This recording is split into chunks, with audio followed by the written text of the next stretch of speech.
చంద్రబాబు నాయుడు గారిని గట్టిగా వార్నింగ్ కూడా ఇస్తా ఉన్నా. కళ్ళు మూసి తెరిచేసరికే మరో 3 ఏళ్ళు అయిపోతుంది. వచ్చేది వైఎస్ఆర్సీపీ ప్రభుత్వమే.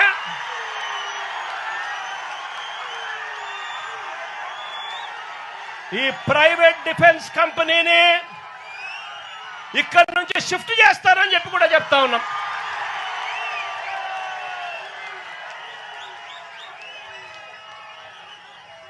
ఇక్కడ ఫిషింగ్ హార్బర్ ఇక్కడే కాదు, రాష్ట్రంలో కడతా ఉన్న 10 ఫిషింగ్ హార్బర్లు అన్ని కూడా మత్స్యకారుల సొత్తు అని చెప్పి కూడా ఈ సందర్భంగా కూడా చెప్తా ఉన్నా.